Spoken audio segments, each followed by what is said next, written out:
Mikrofon aldığında şair Rami Galipov. Argılmaya Zalikaga. Argılmaya oltağıl, oltağıma oltından, oluklardan dolanılı, oltağılı oltından. Argılmaya oltağıl, oltağıma oltından, ekürhünden olsuluydar, yaralandak yolkından. Müselvat ırgıl şulay, oluklarva olkından, müselvat bürkütleri, dolayıydar tolkından. Yırkılmanın oluşkan, salavat yollarında, bu besel tiganisini, künmeden dollarında.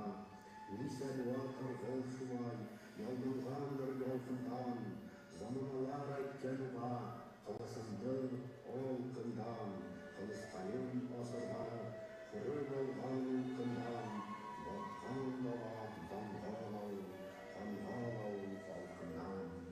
Oltu olga kalgıla, oltu kalgılay tura, kılganları narmınkıl, başın saypa ultıra. Münhaştan sallangan, argıl sesi kılganlar, münellar mumayışıp, ağayışıp kolganlar.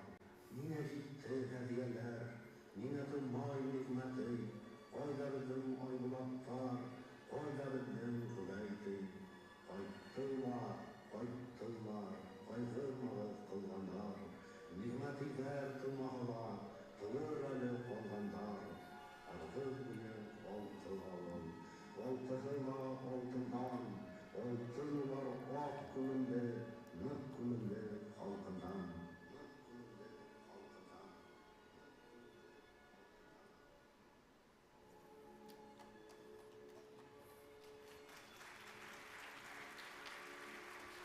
İң büyük hüd әле әйтелмәгән, иң büyük көн әле ул алда. Килер ул көн, килер ул зур байрам, туй яһарбыз шаулап урамда. Ул туйга мин бәлки барып етмәм. Ярһы атым янып егылыр, тик минеһез дә тулы булыр ул туй. Мин белмәгән дустар йыйылыр. Һөйләшәләр әгәр туган телдә, телгә алыр улар мине лә. Сөнки мин киләсәк менән бергә, һаклап саптым телем һине лә. Киләсәк, ябай бер һүз. Әмма ошо һүзнең асылында илдең ҡотон һаҡлар уҙамандар, ерҙең һутын һаҡлар тәбиғәт, сәңгелдәктә киләсәген даулап аваз һалған бала тауыштары бар.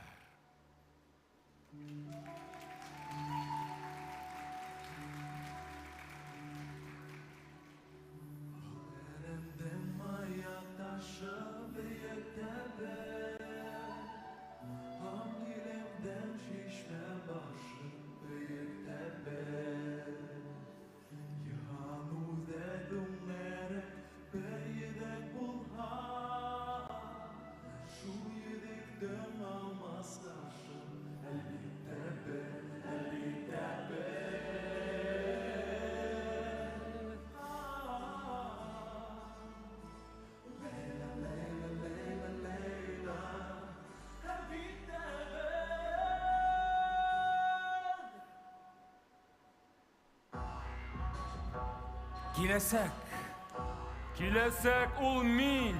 Киләсәк ул һин. Киләсәк ул беҙ.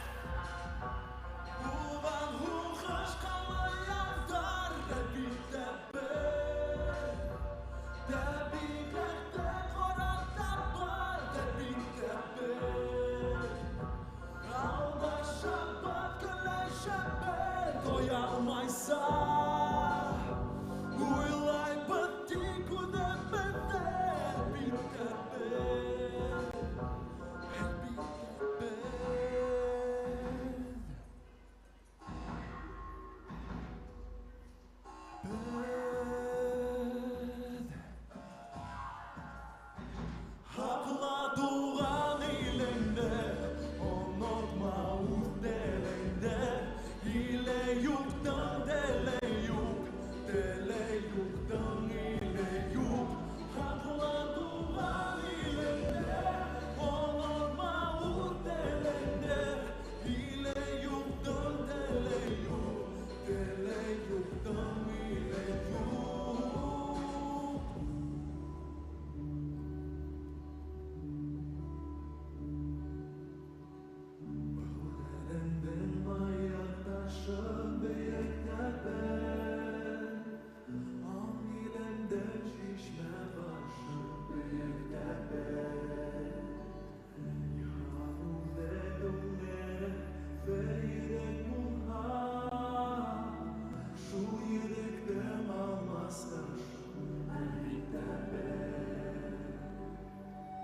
Biz туған жеребезде данлар өсөн туған заттар.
Hayırlı kis, kadirli dostlar, hürmetli konaktar. Hayırlı kis, büyük şairдің yaktı isteligin haklap yaşagan Respublikam. Башкорт шигъриятының даны һәм иманына әверелгән Бөек Рәми Гариповтың ошо изге ергә аваз һалган бәхетле мәленә быел 90 ел тулды. 1932 елдың февраль бурандары табигатьте ак карга сырнаган мөгъҗизәле мәлдә, горур йөрүдән һәм мәгърур караташ шигъриятта үзен данлар сабыйдың беренче тапкыр тавышын ишеткән. Был тавыш күктәргә алгышып, дөнья шигъриятендә Башкортостандың халык шагыйре Рәми Гарипов дигән исемде язды. Хөрмәтле тамашачылар, кисәне асу өчен олы ихтирам менән һүз Башкортстан Республикаһы Хөкүмәте премьер-министрының беренче урынбасары Азат Шамил улы Бадрановка бирелә.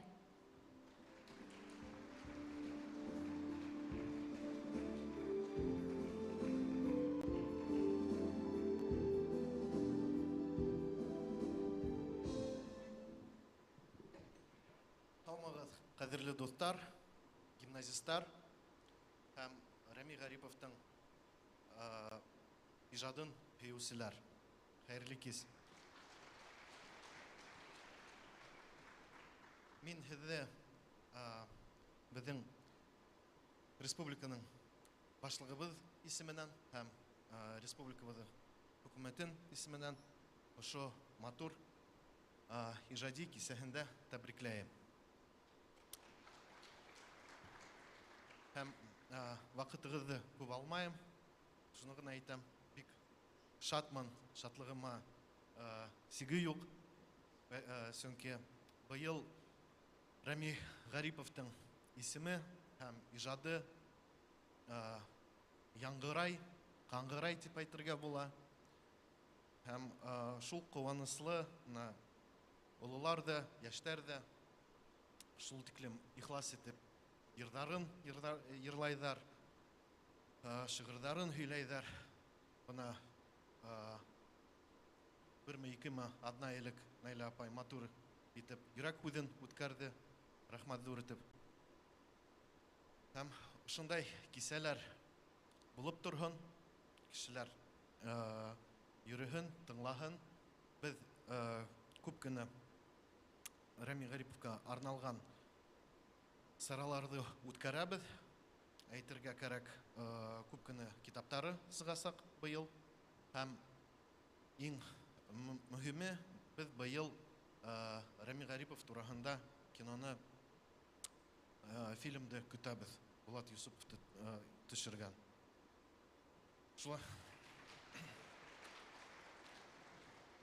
Шулай итеп, бөгөн шундай матур тантанала беҙ тейешбеҙ рәхмәт үҙҙәрҙе әйтергә, кем Рәми Гариповтың исемен күтәргән, күп көс һалған. Шуға шул процедураны башлайыҡ дип рөхсәт итегеҙ. Указом главы Республики Башкортостан, благодарностью главы Республики Башкортостан поощряются Хайретдинова Луиза Хабировна, директор музея Рами Гарипова Салаватского района Республики Башкортостан.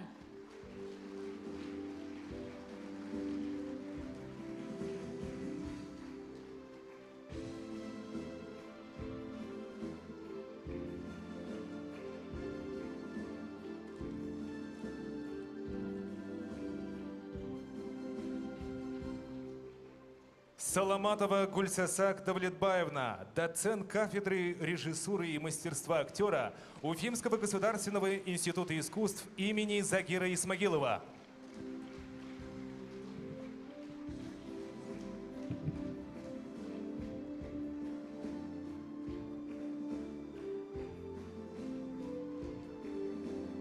Почетной грамотой Республики Башкортостан награждается Даутов Нур Азгатович, композитор, преподаватель Уфимского училища искусств.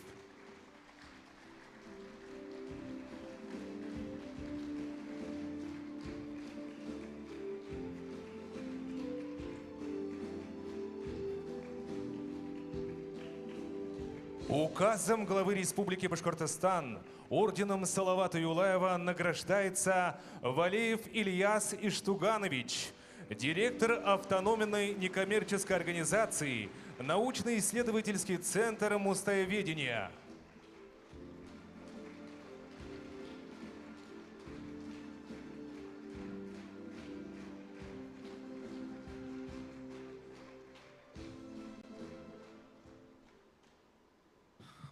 Тапшырыр алдынан бір екі сөз айтып кетерге тілеймін. Ильяс Иштуганович, я думаю, многим в этом зале знаком. С 84 по 91 год он был директором школы-интернат номер 1, ныне ВРГИ номер 1 имени Рами Гарипова. При его непосредственном участии там открывался и кабинет-музей Рами Гарипова. И сейчас вот перед мероприятием мы общались, он говорит, почему не указываете нигде о том, что Рами Гарипов посмертно является лауреатом государственной премии имени Салавата Юлаева. И что документы, медаль и соответствующая грамота лауреата, она хранилась в гимназии. Ну, действительно, почему-то об этом не указывается, но директор у нас, нынешний директор, обещал исправиться в этой части. И сделано Ильясом Иштугановичем действительно многое, в том числе по увековечению имени и памяти, творчества Рами Гарипова. Эта работа при вас начиналась. За это вам искренняя признательность и благодарность. И я считаю большой миссией для себя вручить сейчас этот орден Салавата Юлаева, воздав тем самым историческую справедливость. Многое было сделано, но судьба часто бывает тяжелой, несправедливой. Вместе с тем, как известно, Всевышний не направляет тех испытаний, которые мы не можем пройти. Я считаю, что Ильяс Иштуганович достойно преодолел свой жизненный путь, все испытания, которые на него выпали. Но вот и даже общаясь с нашими гимназистами, многие мне говорили, а вот в такое-то время имя было под запретом в средствах массовой информации, на БСТ и так далее. И здесь, по-моему, присутствуют, помимо вот и учителей, я вижу здесь наших из гимназии, и выпускники ваших. Есть, да? Вот. И я думаю, что многие меня в этом зале поддержат, и те слова, которые я говорю в адрес Ильяса Иштугановича. Для меня это во многом и личная история, поэтому о том, что происходило в те годы в гимназии, я знаю, конечно, не понаслышке. Поэтому искренне вам благодарность и признательность, Ильяс Иштуганович. Я думаю, что вот эти аплодисменты стоящего зала, они подтвердят. Да? Амина Амина. Рахмат Дуртов.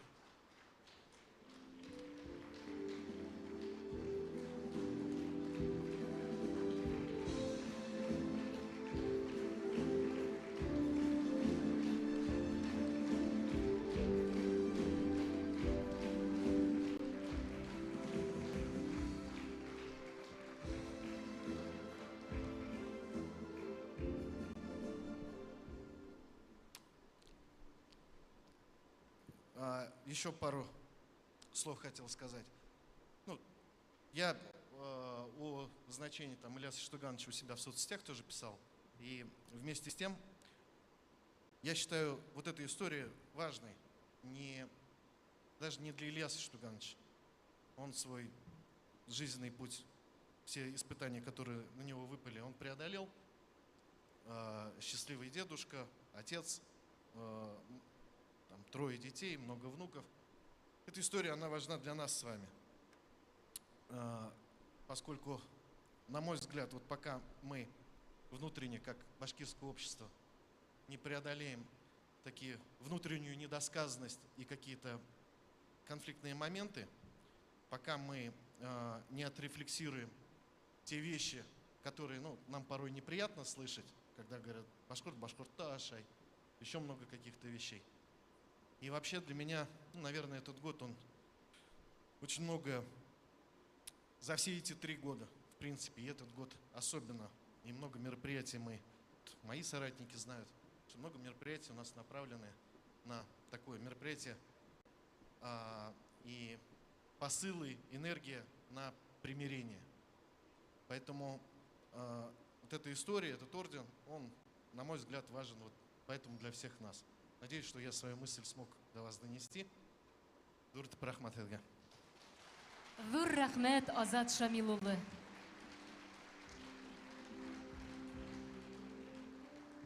Шагыйрь язмышының бәхетле өлеше оның гаиләһендә. Куе бөдрәсәсле, алсак, ис киткес хөйкемле һәм үтәлә талантлы башкорт егетен үз язмышы итеп кабул иткән Надежда Друм шагыйрь менән 2 тистә ел уртак язмыш кисерә. Шагыйрь үзе исән сакта 8 китабын кулына алып куанха.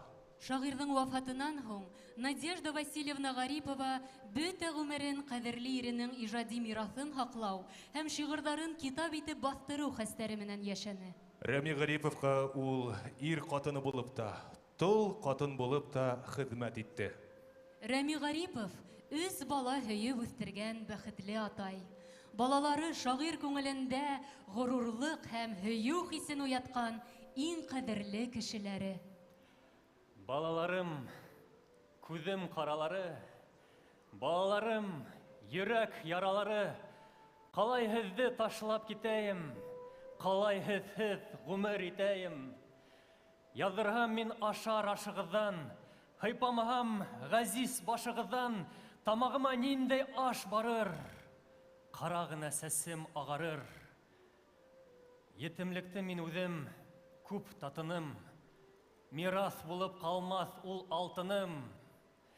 Булһам да мин үҙем көл күмер, башығыҙҙан һыйпау, бер ғүмер. Сәхнәлә Рәми Гариповтың кызы, Башкортостандың атҡаҙанған мәдәниәт хеҙмәткәре Гөлнара Гарипова. Һәм шагыйрьнең ейәнсәре, халыкара конкурстар лауреаты Рәмилә Тимергазина.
Гүлнара Гарипова һәм Рәмилә Тимергазина.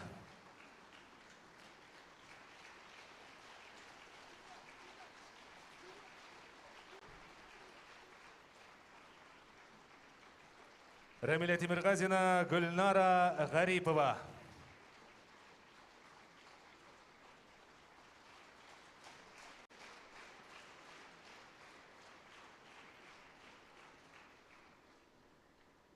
Хәерле мәгәт. Бүген ошо сарага мин батырчылык кылдым. Рәми Гариповтың гаиләһе һәм ана залда утыручы Рәшид Нигъмәтинең кызын алып килдем. Һәм менә сыгарайым тиһәм сыкмай. Шул кадәрле басылкы кеше, мәйтәм, әйдә инде сыгаяк, мин бит һене таныштырырга телим. Флорида, встань, пожалуйста. Покажись людям. Рәшид Нигъмәтинең ул иң беренче башкорт язучысы, халык язучысының кызы.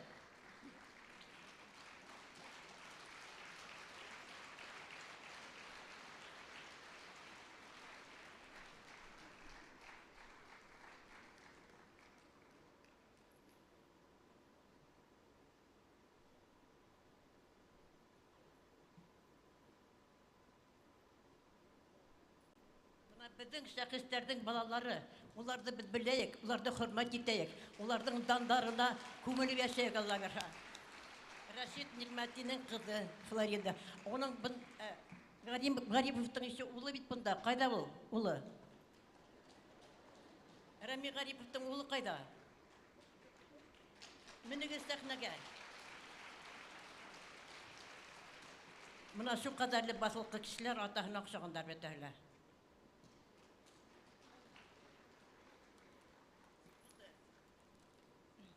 Русча Сулярным Ярема.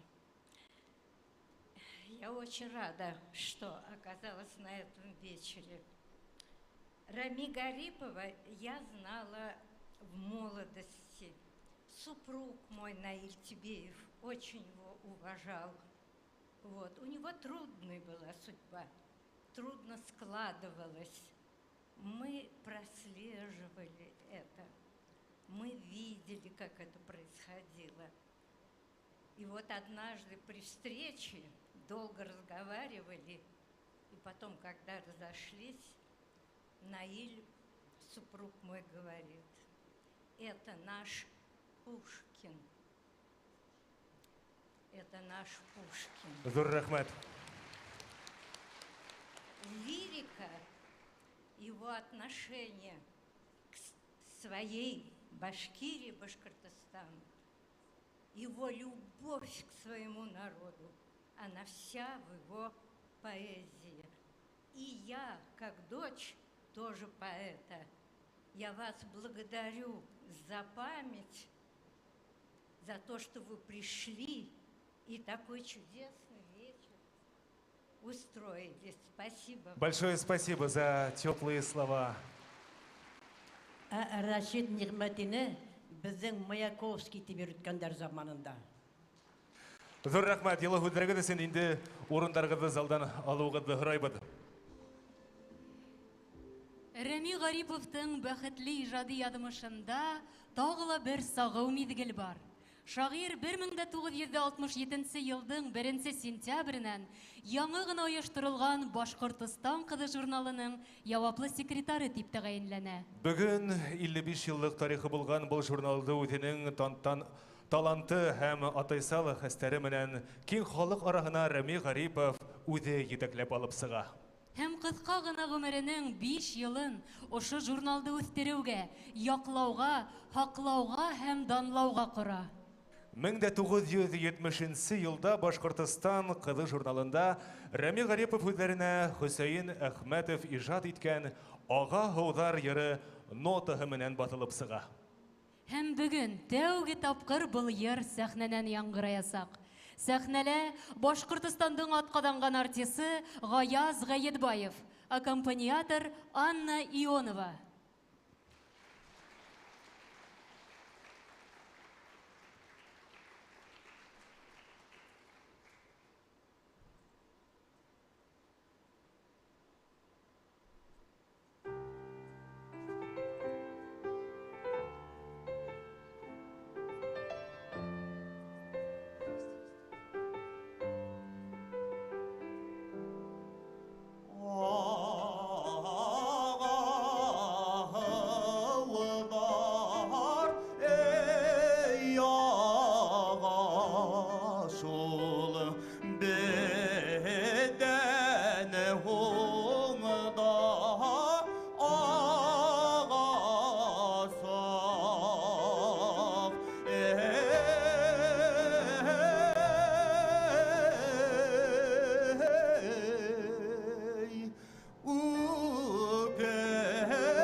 Гаяз Гаитбаев, Анна Ионова.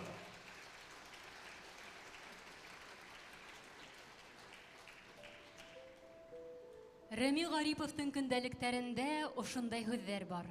Әгәр ҙә минең балалык йылдарым Ватан һуғышы йылдарына тура килмәһә, мин шиғыр да яҙа башламаған булыр инем. Ватан һуғышы минең йөрәктә иң тәрән эҙ ҡалдырҙы. Әгәр ҙә мин әҙәбиәт өсөн тыуһам, мине Ватан һуғышы тыуҙырҙы. Атайымдың «Беҙ еңеп ҡайтырбыҙ» тип әйткән һүҙҙәре минең күҙ алдымдан мәңге китмәйәсәк. Йылмайған йөҙөнән тәгәрәп төшкән эре күҙ йәше битте һаман да яндырып торған кеүек. Ул тамсы минең бала йөрәгемә ялҡын булып тамды. Рәми Гарипов, яугирҙың хушлашыу һүҙе. Сәхнәлә Башҡортостан Республикаһының Таһир Сайфуллин исемендәге Дәүләт академик хор капеллаһы. Художество етәксеһе һәм баш дирижеры Башҡортостан Республикаһының Шәйхзада Бабич исемендәге Йәштәр дәүләт премияһы лауреаты Алһыу Хәсбиуллина. Солисы халыҡ-ара йыр бәйгеләре лауреаты Артур Шәрипов.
Yaşыңды қоймай менің менен бір күн келіп өйләш язайын.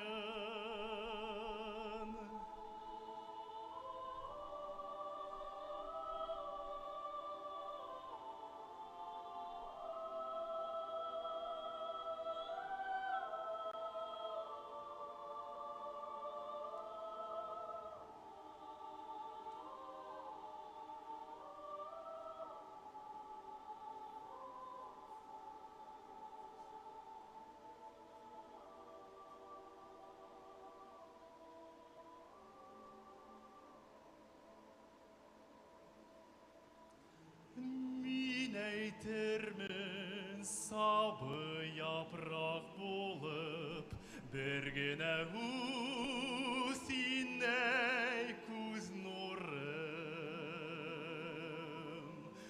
Аққайынды ыйпап тыңла бір йыр, аққайында булыр бір йырым. Аққайында минең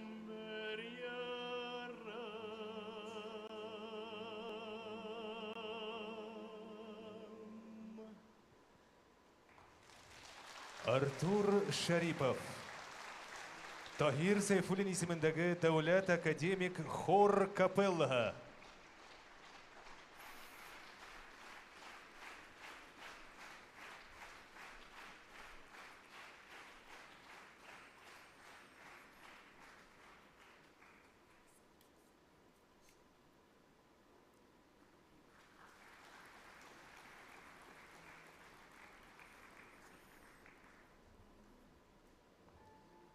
Рәми Гарипов. Яндырылган хаттар. Һез был хатты минең укыганда, мин бик күптән үлгән булырмын. Хаттар, хаттар. Дүрт күз менән көткән кешеләрнең күңел илсе. Кем һуң һезне башлап язды икән? Үзең генә Ходай белсен. Тик кемдер бит башлап язган хаттар. Бәлки тузга, бәлки тирегә. Был асышка узган күп буаттар. Ә хат калган мәңге йөрергә. Бөек булган тәүге хат язусы, язмаһала хатын кагызга. Бөек булган тәүге хат укусы, олы мәгънә биргән ул тузга. Тузга язмаганды һөйләмәлә тигән. Һәм әйтемгә һүзе әйләнгән. Тузга язган һүзләр сәпкә тигән. Йөрәктәргә йөрәк бәйләнгән. Ялкау булһам да бик хат язырга, яратам бик хаттар алырга. Күзем төбәп төрле язуларга, яңгыз гына уйга калырга. Якынайтып алыс араларны, күңелләрне бәйләп күңелгә, шик шөбһәле авыр хис уйларны әйләндерә улар еңелгә. Хаттарның да була төрлеләре. Берәүләре кала гомергә. Кеше әйтһә һине кайһылары калдыралыр кайһы күмергә. Була шаяндары, 7 эш хаттары, була һагышлыһы, назлыһы, була мәгънәһез һәм яттары, була кышлыһы һәм язлыһы. Анттар әйтеп язган хаттар була. Була хаттар йөрәк ахтары. Дөньяларын хатта онытыла, ни һыйдырмай әдәм хаттары. Тапшырылмай калган хаттар була, язылмаган хаттар шикелле. Яндырылган хаттар була. Хүзем яндырылган хаттар хакында. Хат башы һәм яз каршылар менән Урал тауларындай сәламдәр бәләкәйдән минең күңелемә тылсымлы һүз булып кергәндәр. Ул хаттарҙы атай яҙа ине. Яҙа ине һуғыш ҡырынан. Ҡош телендә ошо өскөл хаттар бөтә ине һәр саҡ йыр менән. Еңеп ҡайтырбыҙ тип дошмандарҙы яҙа ине һәр бер хатында. Ул хаттарҙы ярты һандыҡ итеп һаҡлай ине әсәй алтындай. Иҫтә әле, иҫтә ошо ҡалай һандыҡ. Уны асһаң, атай һөйләшә. Алма еҫе унан аңҡып китә. Атай гүя, алма өләшә. Уны асһаң, килт-килт сәғәт тибә. Атайымдың тере йөрәге. Ярты төнгә саҡлы усҡа алып, тыңлай ине әсәй күрәһең. Иң ҡиммәте эйе, хаттар ине. Хаттар, хаттар, атай хаттары. Ғәрәпсә, латинса, яңы сала аҡ ҡағыҙға түккән аһтары. Ай астында, усаҡ яҡтыһында уҡый әсәй алып ҡулына. Йоҡлап ятҡан сабыйҙарын һөйөп, илай ине аҙаҡ тын ғына. Бер хат бигерәк иҫтә. Ул ғәрәпсә, бик оло сер итеп яҙылған. Уны әсәй беҙгә уҡымағас, урлап алып ҡуйҙым һандыҡтан. Оҙаҡ йөрөттөм мин бик йәшереп, уҡытырмын тиеп ҡарттарҙан. Уның үҙ тарихы, үҙ яҙмышы, айырмалы башҡа хаттарҙан. 1942 ел. Апреліне, хаман қатырды. Әсәйімдер қамыл яндыралары байыққы уақ деген бір ерді. Ерхі әлі хұрық маған батқыл, ерлай бары хаван тұрғайы. Атайдан хат көтіп, мен почтаға сағат тайын барып ұрайым. Шунда қапыл, телефондан хәбәр. Атай, үзе үндәші, Корпашауда, фронтқа өтіп ара. Атай менен хуңғы хүйләшеу. Сапты мәсәйіме, байыққы уақ. Не болдың, ұлым?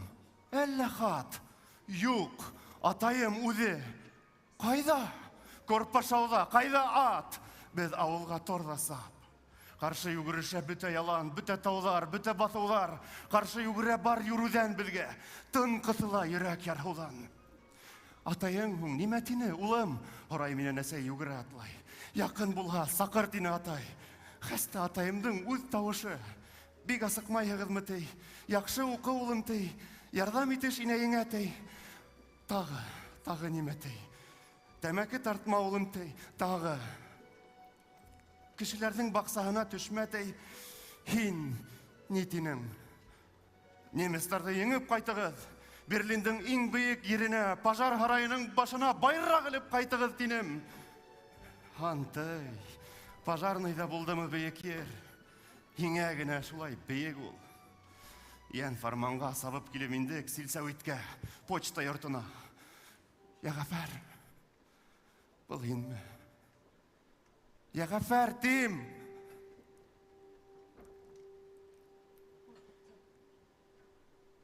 Тик атайым үндәшмәне. Трубка ғына торды асылынып, сайқалғандай елді.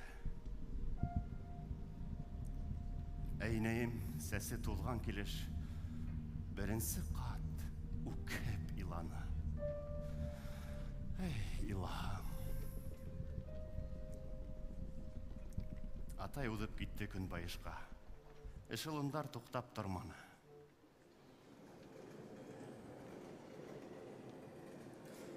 Бізге бір хат менен кер хавыны келтіріп кетті әлләгін бірәу.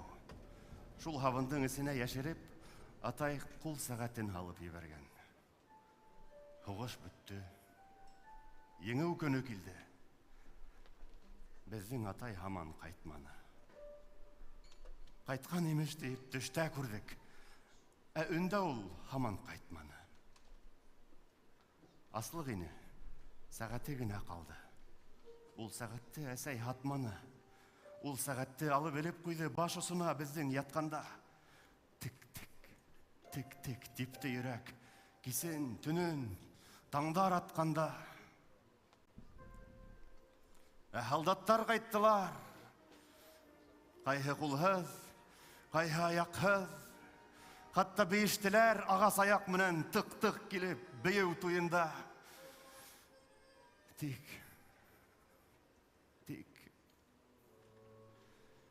Типті атай үйрегі. Типті үйрек. Біз атайғыз өсіп үйректі.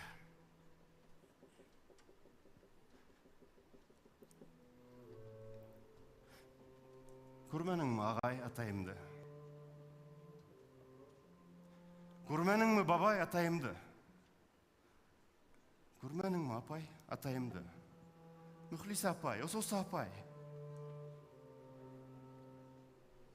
Көрменің ме езіне атайымды? Йоқ, көрменім.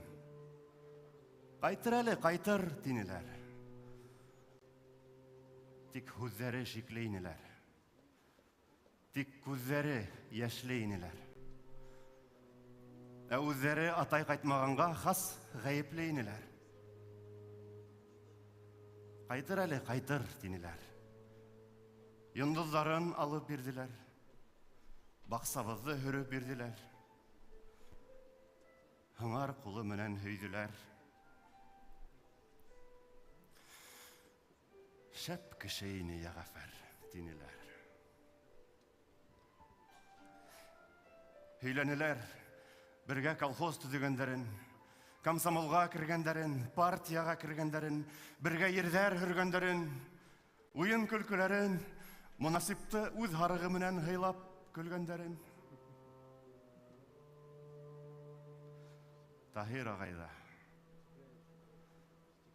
Хаммат бабайда, Гафур бабайда, Хафиз бабайда, ярты ауыл ирдер қайтманы. Қарлуғастай осып қайтқан хаттар, елдар бойы ятты хандықта.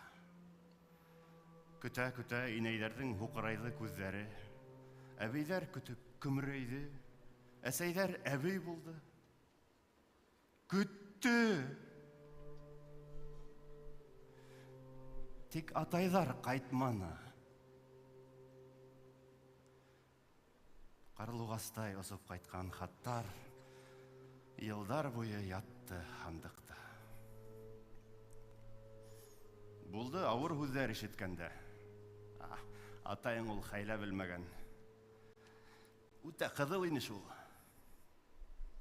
Менің қарғышым түшті, теусілер де болды. Аталары қайтқан малайдар, «Тотқазы ул хенің атайың», деп жүрекке хуз алдылар.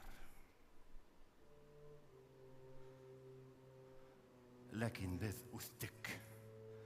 Алдат малайдары. Күрші Шәриб ағай оқытусы, атайымдың дусы, Ғалима апай оқытусым, вагон баштарында мені үфілерге алып кеттілер. Рахмет еңе, Махмуд бабай. Үдің туңып, бізді оқыттың.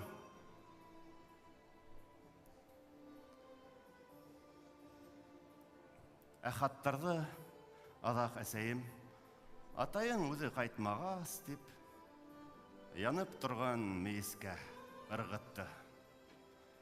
Сағат холы оның алышында.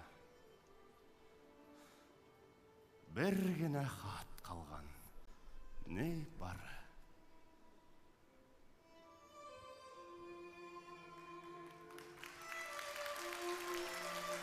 Шейх Задабабич исемдәге Яшьтәр дәүләт премия лауреаты, Башкортстанның атқаданған артисі Рәмзил Сәлманов.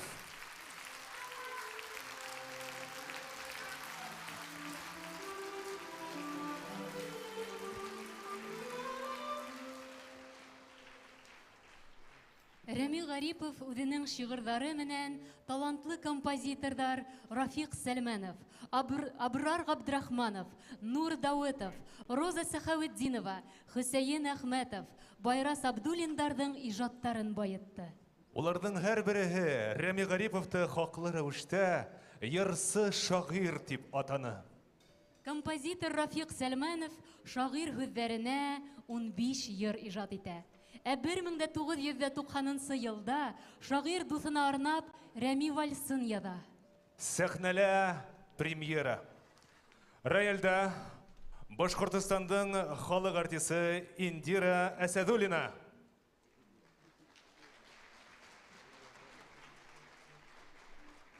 Башҡортостан Республиканың Милли симфоник оркестры. Дирижеры Камиль Абдуллин.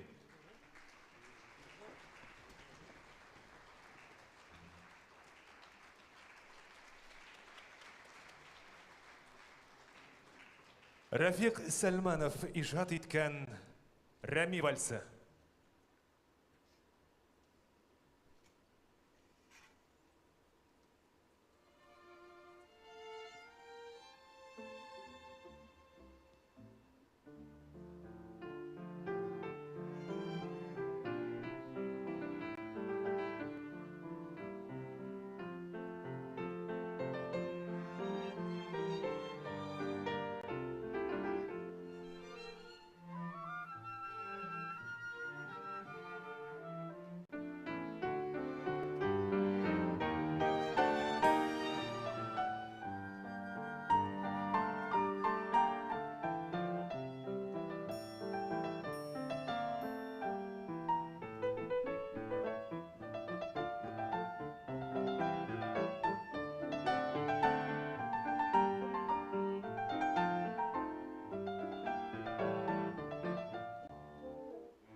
Индира Әсәдуллина.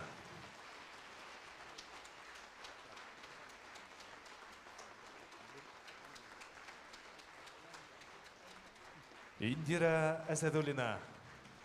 Башкортстан Республиканың Милли симфоник оркестры.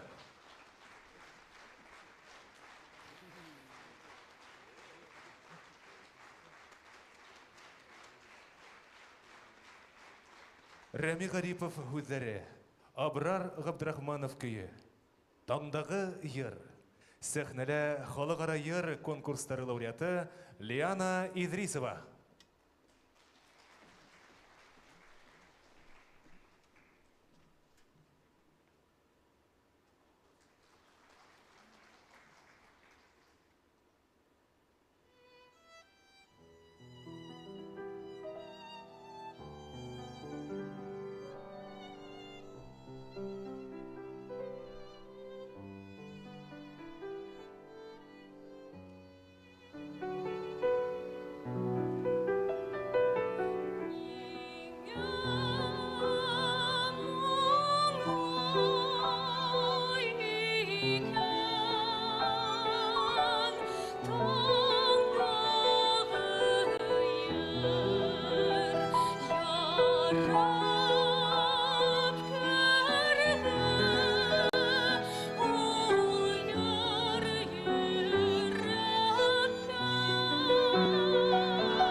Лиана Идрисова.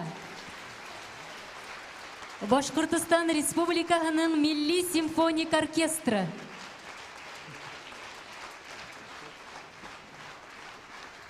Рәми Гарипов һүҙҙәре, Нур Дауытов көйө, Бәхет. Сәхнәлә халыҡара йыр конкурстары лауреаты Алмаз Сирусин.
Алмаз Сирусин.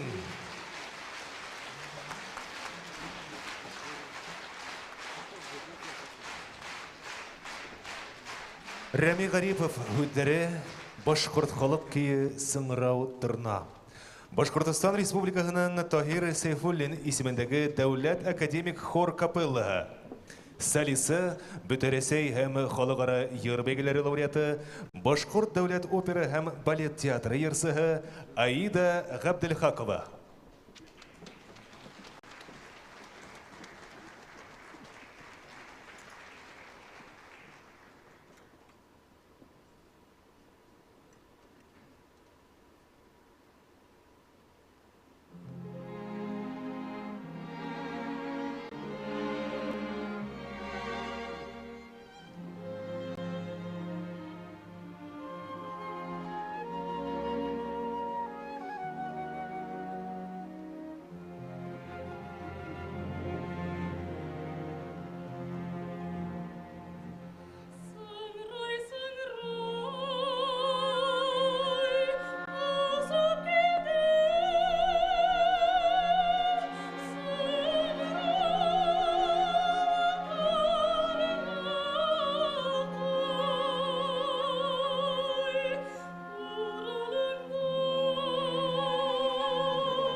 Аида Габделхакова.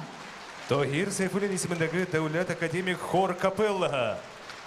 Башкортостан Республикаһының Милли симфоник оркестры. Дирижеры Камиль Абдуллин. Хөрмәтле тамашачылар, 15 минутка тәнәфес.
хочешь посмотреть?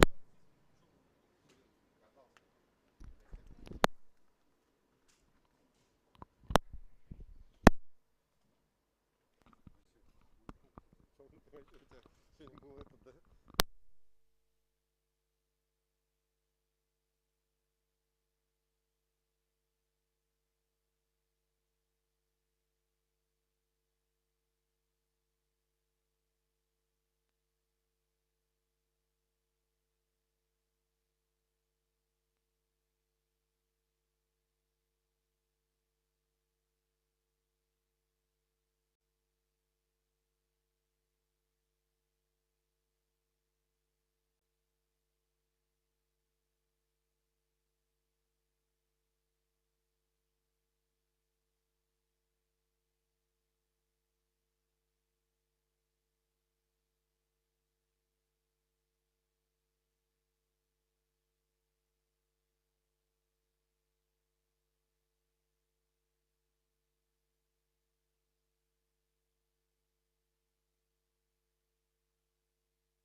Рәми Гарипов исемендәге беренче Башкорт Республика гимназия интернатының Ак Йондыд халык биюдәре ансамбле.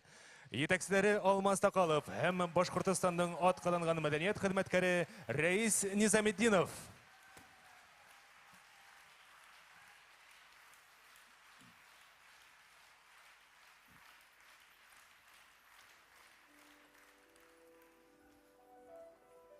Республика халкы өсөн Рәми Гариповтың исеме үтәлә кадерле. Бер нисә буын балалар уның шигърияте өлгөһендә тәрбияләнде. Шулай да шагыйрь өсөн иң зур бүләк уның исемен йөрөткән мәктәп. Һәм бүгенге көндә Гариповсылар дигән горур төшенсә бар. Артур, моны хәзер бөтә зал һинең дә шулай Гариповсы булуыңды белде, ягъни ошо гимназияны тамамлауыңды. Минең уйлавымча, бында бүген ярты зал Гариповсылардыр, шулай бит. Ну, рәхмәт. Мин дә шулай ук Рәми Гарипов исемендәге гимназияны тамамлаучы буларак, шагыйрьнең үзенең Өфөгә килеп уку башлау тарихын кыскача һөйләп китмәкчемен. Поезд Өфө станциясына килеп туктаны. Поезддан төшкәч трамвайга утырып ары киттек. Барыһы да миңа гаҗәп, кызык тоела. Кешеләр кырмыска иләве кебек кайнай. Бына сабатан мине Өфөнең Фрунзе урамы буйлап алып китте. Авызымды асып, бейек кирбес өйдәргә карайым. Шулай китеп барганда, берәүгә килеп бәрелдем. Ой, простите, дип җавап бирде катын. Бигрәк татлы телле икән кала кешеләре дип уйлап куйдым мин. Эй, барам, һаман җитә алмаем. Вакыты менән Шәрип абый язып биргән картага күземне төшереп карап алам. Бөтә халык миңа караган кебек төсле тоела. Ничектер авылда күңелгә якын булган Өфө әлеге мәлдә сит ине. Бына Зинцов урамы, бына миңа кәрәкле номер. Зур кирбес өйдең капкаһын асып, тагылап төпкәрәк инеп киттем. Үзем «Остерегайтесь злой собаки» дигән язуды укыгас, эт фәлән килеп сыкмаһын дип, тирә-якка каранып кына атлайым. Салават районының Аркавыл авылында туган 14 яшьлек малайды шулай итеп Өфө каршы ала. Кулында уның төйенсөк. Төйенсөктә иң кадерле әйбер көндәлектәре. Әйе. Тиздән ошо көндәлектә классташ кызга багышланган мөхәббәт шигырьлатылды. Бер төн.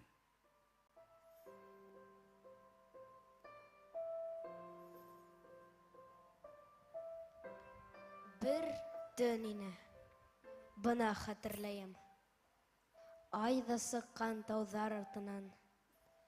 Төн дә аяҙ. Күктә һирәк кенә йөҙөп йөрөй аҡһыл болоттар. Төне йәмле, рәхәтләнәм бына. Яратам мин шундай төндәрҙе. Бер нәмә юҡ. Тәрән тынлыҡ йөҙә. Йондоҙҙар да инде серҙәше. Йыр тауышы килә теге яҡтан. Ҡыҙҙар, йәштәр унда уйнайҙар. Йөрәк тибә. Туҡтап, типмә инде. Мин яратҡан унда бер ҡыҙ бар. Шул төндө мин уға яҙыу бирҙем. Ул ҡағыҙға былай яҙылды. Һөйәм һине, бына белдерәмен. Уртаҡлаш һин һөйөү тойғомдо. Арыҫлан Ҡырымсурин.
Ринат Фәттәхов. Башкортстанның атқаданған артисты Гүлсім Бекбулатова. 1954 елдың көҙендә Рәми Ғариповтың тәүге китабы «Йөрүҙән донъя күрә». Йөрүҙән Мәскәүҙең Максим Горький исемендәге әҙәбиәт институтында уҡып йөрөгән студент Ғариповтың диплом эше. Шулай итеп, 1954 елда Салауат районының данлыклы ураксыһы, Бөйөк Ватан һуғышындағы фидакар хеҙмәте өсөн медал менән бүләкләнеүсе Гөлмәрйәм Хисбулла ҡыҙы иң өлкән улының беренсе ижад эшен ҡулына алып һөйнә.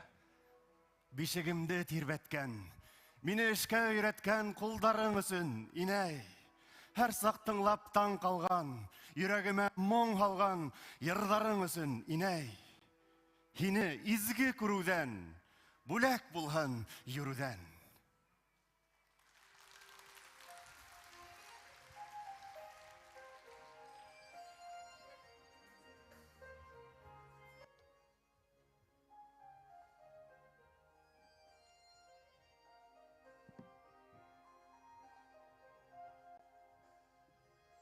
Тәүге ҡабат бергә бесән саптык, һөҙәк кенә тауҙың битендә. Шул көн иҫеңдәме һинең әсәй? Шул көн минең һәр саҡ иҫемдә. Шул көн иҫеңдәме һинең әсәй? Шул көн минең һәр саҡ иҫемдә. Һин һоҡланып ҡарап тора инең, артта ҡалған йәшел эҙемә. Йылмайһаң да үҙең йәш тулғайны, һинең дә бит әсәй күҙеңә.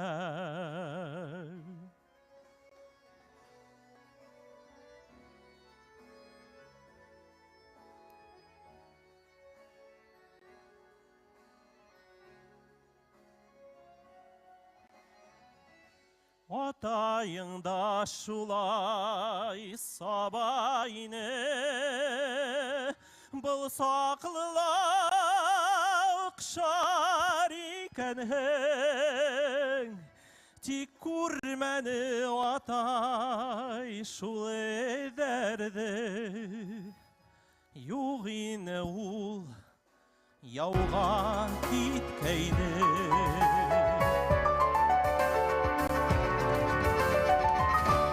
Шул эҙҙәрҙә ине башланыуы,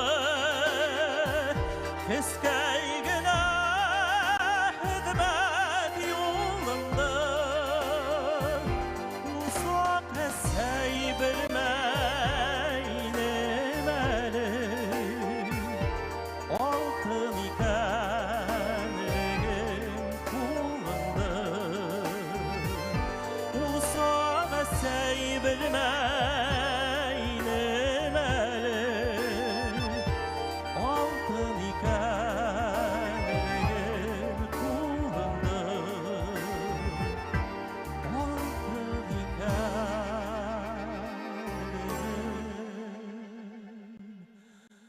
ҡулыңдың.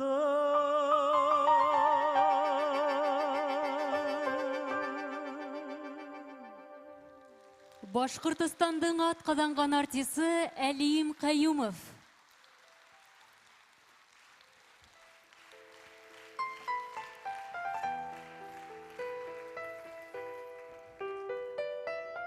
Һин иҫән һаумы әле, әсәй ҡарсыҡ? Мин дә иҫән. Күптән күп сәләм. Ни хәлдә беҙҙең ағаласыҡ, нур яуҙырһын уға бар ғаләм. Хат яҙғандар.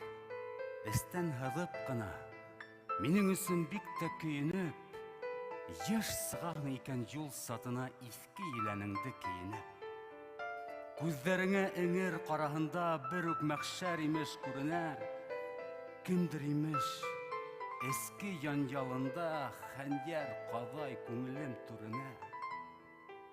Қойса әсәл, юққа үртәлмәсе, тик күзіңе шулай күрінәр. Түгел дә мин бөткән бір ескесе хине күрмәй, үлеп китерге. Мин һаманда шулай, бик илгәдәк, тик бір өмөт менән толданам. Кайткым килә тәпәш өйгә тиҙрәк ҡотолоп был мәхшәр донъянан. Мин ҡайтырмын. Беҙҙең ап-аҡ баҡса, шау яҙғыса сатыр киргәндә, тик уятма сабый саҡтағыса таң һарынан тороп эргәмдә. Уятма һин уйлап туйған уйҙы, болартма һин һүнгән хыялды. Был тормошта йонсо юғалтыуҙы үтә иртә татып мин яндым. Өйрәтмәле мине инанырға, үткәндәргә инде юл ябыҡ. Һин генә бер изге яҡтылыҡ, һин генә бит минең яҡтылыҡ. Шулай булғас, һис тә болоҡһома, минең өсөн бик тә көйөнөп. Йыш сыҡма һин әсәй, юл сатына, изге ерәнеңде кейенеп. Башҡортостандың атҡаҙанған артисы Руслан Хайсаров.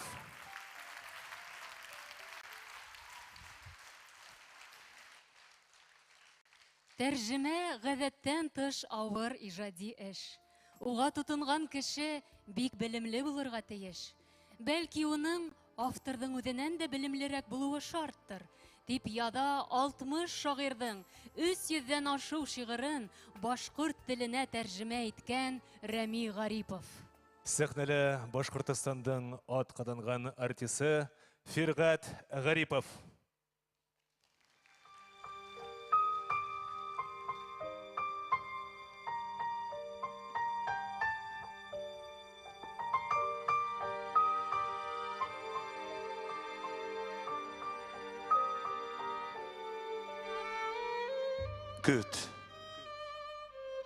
Көт һин мине, мин ҡайтарман. Тик өҙөлөп көт мине. Көт, быҫҡаҡ ямғыр яуһа ла, һағыш баҫһа ла һине. Көт, бурандар көрт өйһә лә, көт булһа ла көн эҫе, көт, бүтәндәр көтмәһә лә, онотоп ғәзиз төҫөн. Көт, алыҫ ерҙәрҙән килмәһә лә хаттарым. Көт, бүтәндәр көтөк булып, тотмаһа ла антаран. Көт һин мине, мин ҡайтырмын. Әйҙәһә лә башҡалар оноторға ваҡыт тейеп. Иш түгел һиңә улар. Улым, әсәм ышанһа ла, иҫән һау булмауыма дуҫтар көтөп юлыҡһа ла, ултырып ут янына. Әсе хәмер эсһәләр ҙә, иҫтәлеккә күсергә, һин көт мине. Улар менән ашыҡма һин эсергә.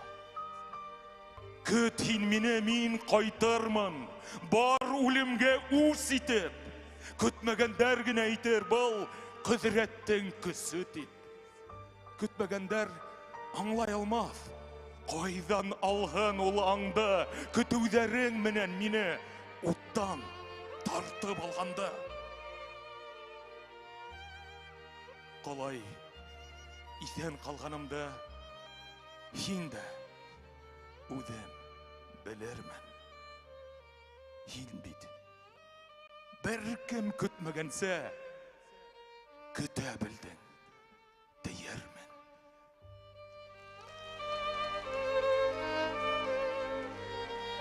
Башҡортостандың атҡаҙанған артисы Фирғәт Ғарипов.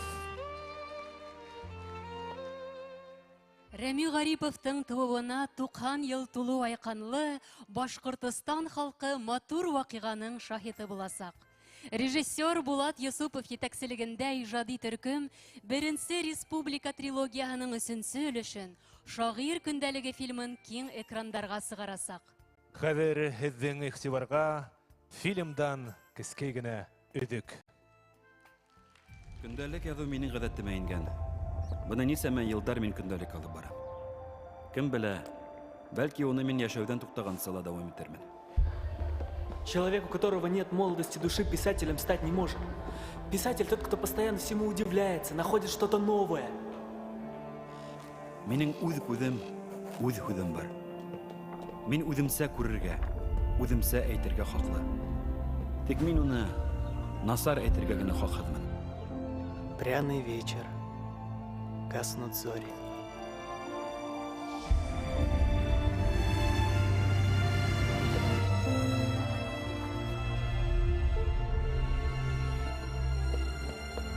Ә һеҙ мине ваҡытлы бығауҙар менән бығауларға тырышмағыҙ. Фекеремде бығаулатмам. Шағир фекере фәхишә түгел.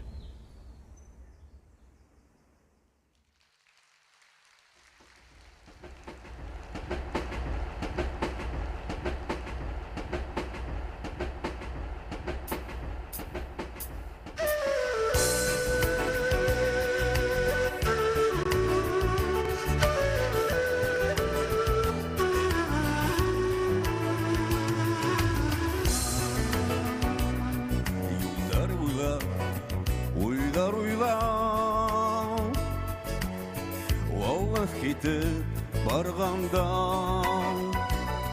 күтмәгәндә осраштык без. Йылдар узгас бер таңда хуш булайдым, хуш йөклем, хуш бул минем бәхетем, хуш ялам, хуш өмөтем, خوش توگه محبتم.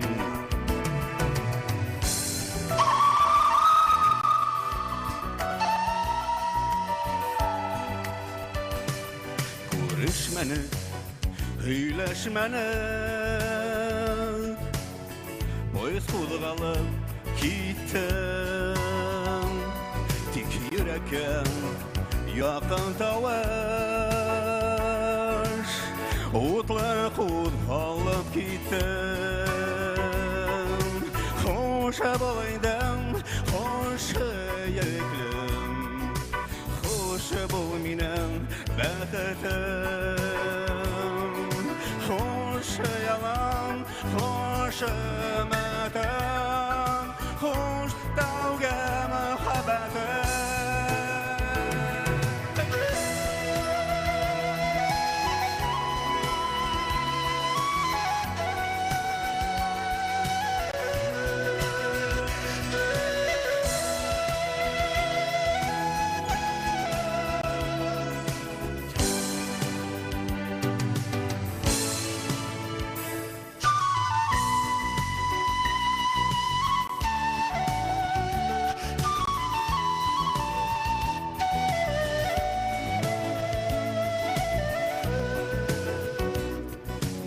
Кайтма, кабатланма, тавышым гына калды. Гомергә мин онотмамын, хагынырмын бу таңды. Хош булайдым, хош йөклем, хош бул минем бәхетем, хош ялам, хош өмөтем, хош тәүге мөхәббәтем.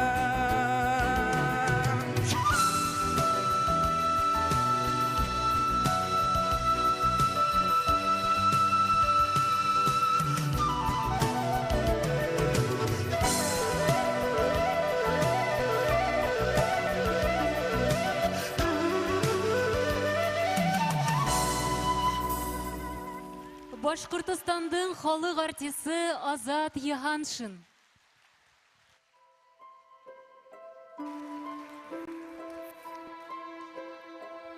Хәтеремдә ул төн, хәтеремдә. Йыйнак бүлмәң, тыйнак өстәлең, белмәй нисек кадер итергә лә шарабыма, шарап өстәнең. Хәтеремдә ул төн, хәтеремдә. Таңын аттырганда ул төндең, ни өсендер күз яшьтәре менән кәрәкһеҙгә гафу үтендең. Хәтеремдә ул төн, хәтеремдә һулҡып һыҙлай ине йөрәгем, аймылышҡас йәшлек таңдарыбыҙ. Бар инеме бының кәрәге? Хәтеремдә ул төн, хәтеремдә. Булмаһаҡ та башҡа беҙ бергә, аҡ ҡар яуған, аҡ ҡанатлы төндө онотаһым түгел ғүмергә. Кемделер бик яратаһы килә. Юҡһына күңел, юҡһына ул, мәңге һағына ул. Тик һине түгел. Хаҡтана-хаҡ рыя һүҙҙәреңдән төңөлгән күгел. Һин ҡалдырған яра йөрәгемдә бөтәһе түгел. Аҡтыҡ тамсы ҡан ҡалғансы тәндә, ҡанғансы күңел, кемделер бик яратаһы килә. Тик һине түгел.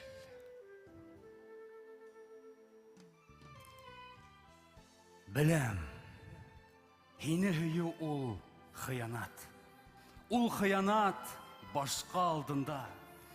Ул һыу түгел суйын килеләрҙә, ул уттарға сумыу ялҡындан. Булһын, күҙҙе йомамын да сумам, ярға ташлап айы ҡаҡылды, уйламайым ҡалай сығырды ла осҡоныңа. Бирәм ялҡынды. Тик уйлама был, мауығыу тейеп, һөйөүендә тейеп уғыры мин. Хыянат иттем тоғрылыҡҡа, хыянатым ләкин тоғры. Ҡайҙалыр һин, бына минең кеүек, хыялланып ҡайтып киләһең. Ә мин һине күрәм күңелем менән, йә йырлайһың, йә һин көләһең. Ғәжәп бер моң һинең тауышыңда, ә күҙеңдә нурҙар һирпелә. Белһәмсе мин ни килгәнен хәҙер, татлы уйҙарыңдың иркенә. Тик белмәйем, ҡасан ҡауышырбыҙ, бәлки һин бөтөнләй юҡтырһың. Ә мин бик ышанам һинең барлығыңа. Барһың, аҡыллыһың, матурһың.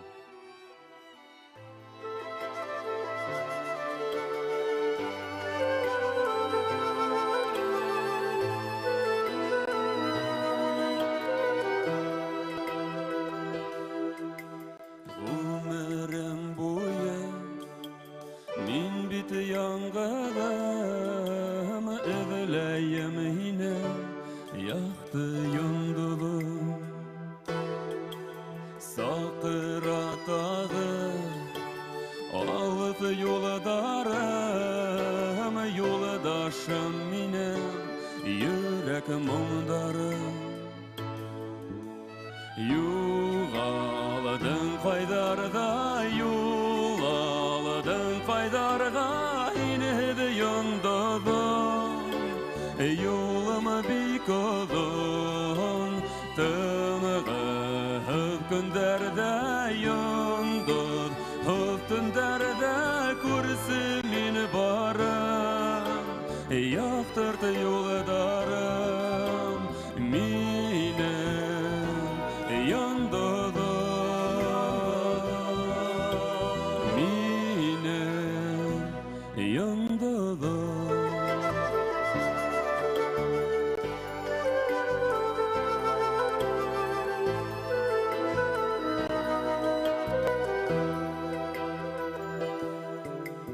Ниңәлер күпте көтә күңелем, көткәнегә микән күпте киң илем. Дауыллы йылдарҙа, бормалы юлдарҙа, мин еңел йөклө, булмам һөйөклө. Юғалдың ҡайҙарҙа, юғалдың ҡайҙарҙа, һинеһеҙ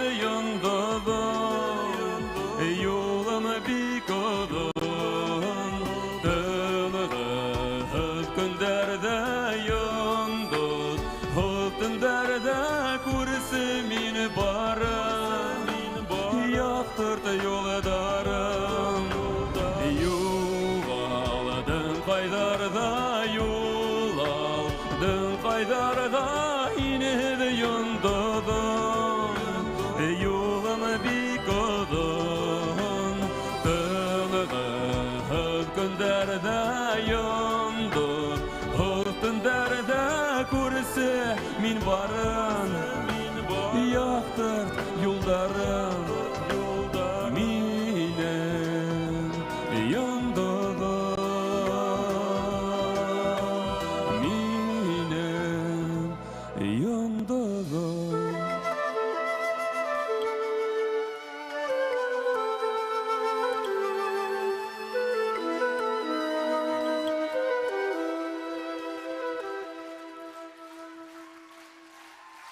Шейх Задабабич исемендәге Яшьтәр дәүләт премия лауреаты Артур Кабиров. Башкортостандың атқаданған артистлары Илгиз Тахиров, Рәмзил Сәлмәнов, Руслан Хайсаров.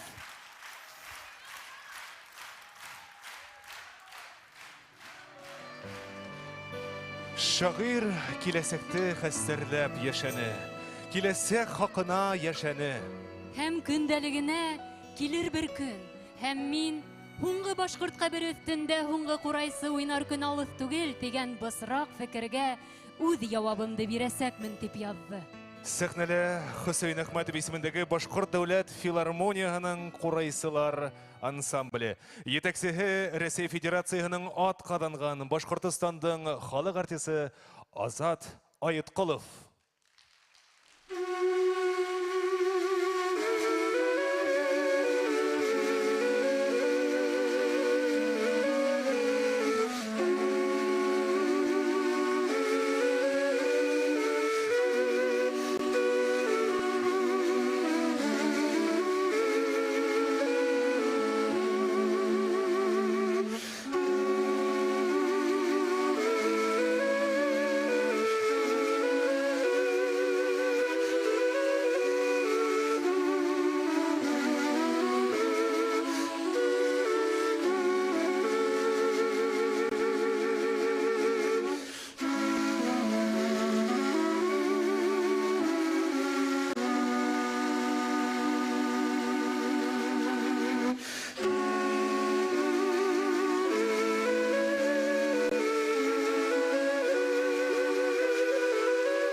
Венер Сейфетдинов, Салават Халилов, Башкортостанның атқаданған артисты Илнур Хайруллин, Рәсейдің атқаданған Башкортостанның халық артисты Азат Айыткулов.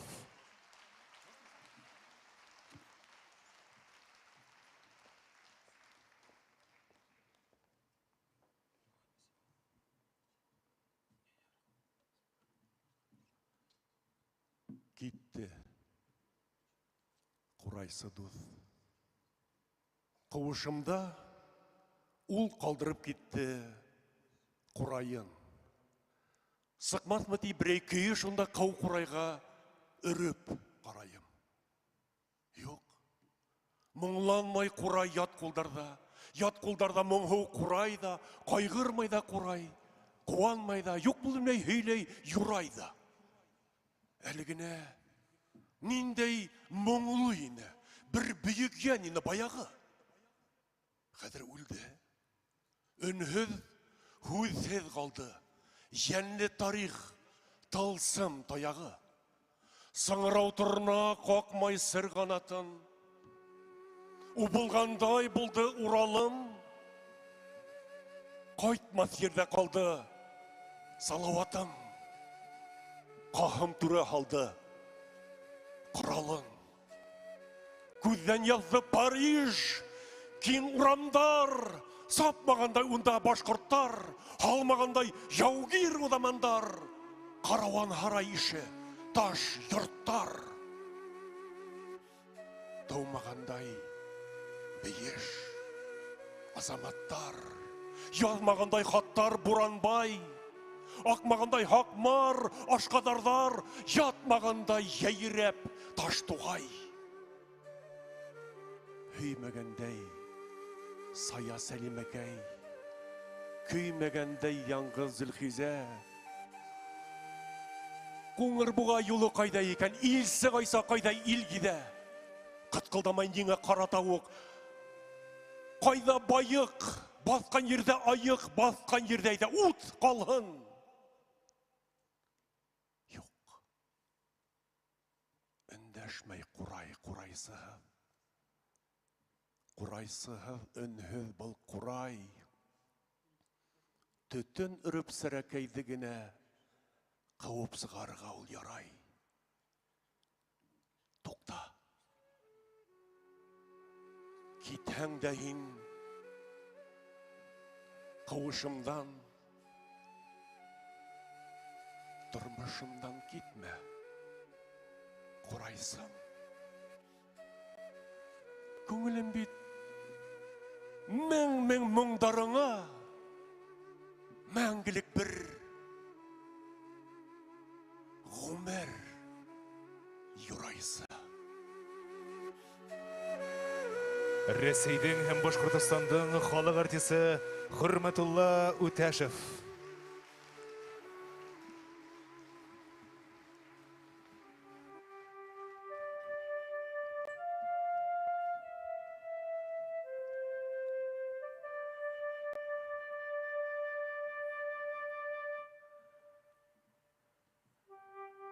Бөтәһенә қайсақ қолың хілтәп, кеткін келе алыс түпкілге. Кеткін келе тұрмыш мәқшәрінен хил хукмақтар діләп көңілге. Көпме ерде ялған һәм яуызлық, көпме зиһен мәкір хәйләле, әйін хаман хақ қылысың менен ел тирмәнге қалдың бәйләніп. Дуслық төсін күйе дұшманлық, әләтлікті изе болды қызлық, түрде йөрүй хаман құштанлық. Фәлсәфәлә, фәкір фәкірлігі, ысын тойғы, суен қалыпта, ішілі юқ ерде хакимдардан ер тұтқағы болған халықта. Неңе кіші, хаман ер кертәләй, тартау күсін ердің еңгенде, ер шығырды тиндер менен үлсәй, ер шығыры айға елгенде. Шеңе үндешемін мин, әйхин, дүния. Әйхінің, юқ миңе явабың. Яратаһың бары дары есен, қаны сөйден табып савабың, үстін ите уйың қайғыларың бөтті халықтардың үстінен. Бар болмышың хинің бұл ер шаран, бұяудалар қара түсмінен. Жоқ, хинің менен исәп үзмәм, Kilişmezke kildim minine. Ya hin mini yok iterin yerden. Ya baş iyirhin. Uzen hin mine. Kişilikten böte tükken kanan. Balkıp yangan böte akalan. Min hücumga iltem. Şine karşı me. Yot minin nefret yalkanan. Yok. Gitmeyim hil hukmaktar izlep. Her yürekke izgi ut yağam. Kilişev yok kişi көңілінде. Kilişmezke kilges dünyaga. Dilehem. Min ayga hikirem bit. Böte hele mine kilişe. Böte Don Kihottar. Minin artan. Ey fikirim. Bulma. Fahişe. Башкортостандын аткаланган артисти Фергат Гарипов.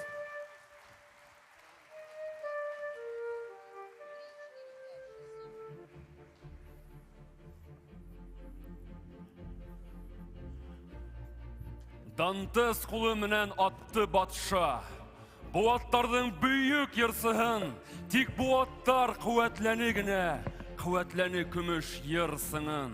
Ә бит берәү һаман шигырь һөймәй, маҙаһыҙлай уны йырсыны. Ҡулдарынан килһә әгәр ул да атыр ине йырсыны. Шул шиғырһыҙ һөйрәлгәнгәлер дә күңелле бит уның көмөрө. Ул юрарға хатта өлгөрмәне ер улының шиғри ғүмере. Алып китте йырҙы йондоҙҙарға. Ҡаршы алды Йыһан Пушкинды. Ҡаршы алды ла ул әйтте уға: «Әйҙә түрҙән, шағир, хуш килдең. Эйе, беҙ, балалар, ер улдары, күтәрәбеҙ йырҙы күктәргә. Бит кешене тәүҙә йондоҙҙарға ҡанатлы йыр, хыял күтәргән».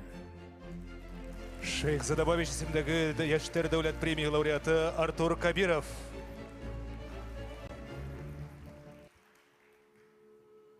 Була алһа мине моңлы ҡурай, урман, далаларҙың хуш еҫе. Була алһа мине сәсән бер тел, Урал тауҡайҙарҙың күк төҫө. Һөйләр инем һеҙгә, көйләр инем бар үткәнен башҡорт иленең. Бар киңлеген, тыуған халҡымдың, бар хикмәтен, әсәм теленең. Көсөм етмәҫ быға, хисем етмәҫ, тик хаҡ әйтәм халҡым хаҡында. Бейеклек юҡ тыуған тауҙарымда, бөйөклөк бар кескәй халҡымда. Һәр башҡортом минең йырсы булыр, ат атланып сыҡһа тауҙарға.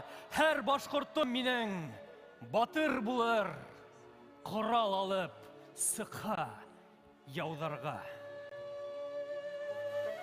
Шейх Задабович исемдәге Йәштәр дәүләт премия лауреаты Башҡортостандың атҡаҙанған артисы Илгиз Таһиров. Бөгөн республикала ҡасандыр Рәми Гарипов хыял иткән башҡорт теле байрамдары үтә. Башҡорт телен һаҡлау һәм үҫтереү буйынса дәүләт программалар эшләй. Сит тарафтарда йәшәгән милләттәштәребеҙ үҙ телендә сикле аралашыу өсөн яңынан-яңы проекттар сыға. Булар барыһы ла шағирҙың ижади мираҫын донъя кимәленә сығарыуға ҙур өлөш индерә.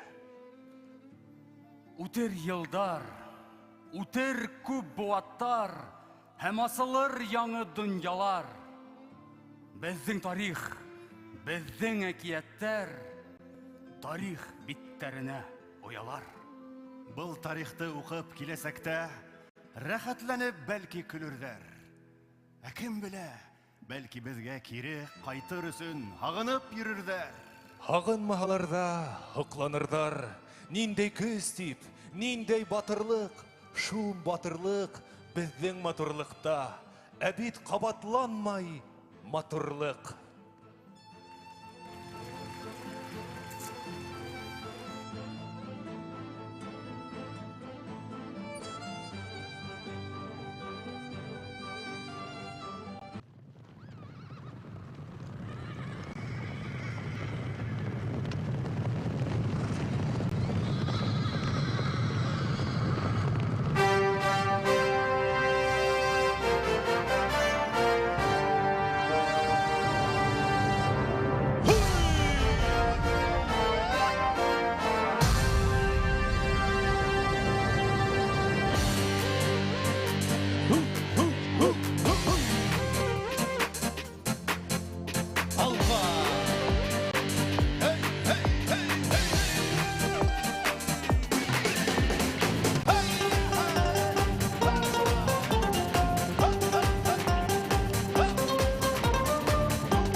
алма, еңе алма, рухын құралда.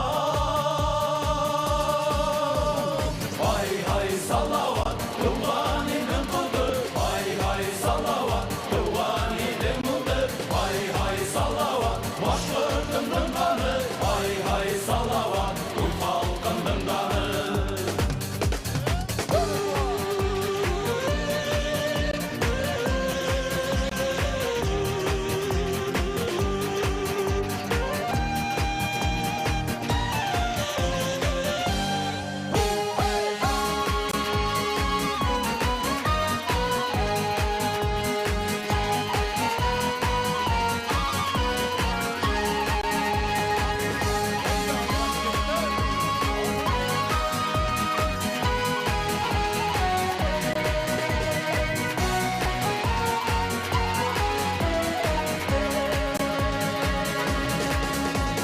Сикер дұшмандары уды халқымдың, юлдарына көкме ташыймәк.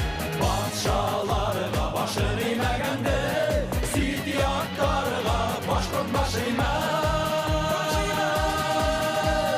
Ай-ай салауат, туған елдің құлды. Ай-ай салауат, туған елдің құлды. Ай-ай салауат, башқұртымның қаны. Ай-ай салауат, ұлт халқымның қаны. Ай-ай салауат, туған елдің құлды. Ай-ай салауат, туған елдің құлды. Ай-ай салауат, башқұртымның қаны. Ай-ай салауат, ұлт халқымның қаны. Ай-ай салауат, туған елдің құлды. Ай-ай салауат, туған елдің құлды. Ай-ай салауат, башқұртымның қаны. Ай-ай салауат, ұлт халқымның қаны.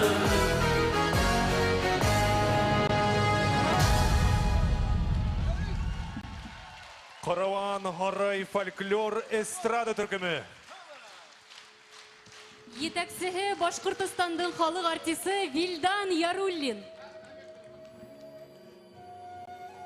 Кадерле достар, Башкортостандың халык шагыры, республиканың Салават Юлаев исемендәге дәүләт премия лауреаты Рәми Гариповтың тууына 90 ел тулуга арналган тантаналы кисәбез адагына якынлашты. Кисәне алып бардылар. Башкортостандың ат каданган артисты Илгиз Миңләхмәтов. Милли яшьтәр театры артисты Лилия Искужина. Кисәнең сценарий авторы Башкортостан Республикаһының Салават Юлаев исемендәге дәүләт премия лауреаты Гөлсәсәк Саламатова. Мин халкымдың сәскә күңеленән бал кортындай ынйы йыямын. Йыямында йәнле ынйылардан хуш есле бер кәрәс куямын. Шуңа мин беләм тел кадерен. Бер телдән дә телем кәм түгел. Көсле лә ул, бай да, ягымлы ла. Кәм күрер тик уны кәм күңел. Халкым теле миңа хаклык теле. Унан башка минең илем юк. Илен һөймәс кенә, телен һөймәс. Иле юктың гына, теле юк. Әсән теле миңа сәсән теле. Унан башка минең халкым юк. Йөрәгендә халкы булмагандың, кеше булырга ла хакы юк.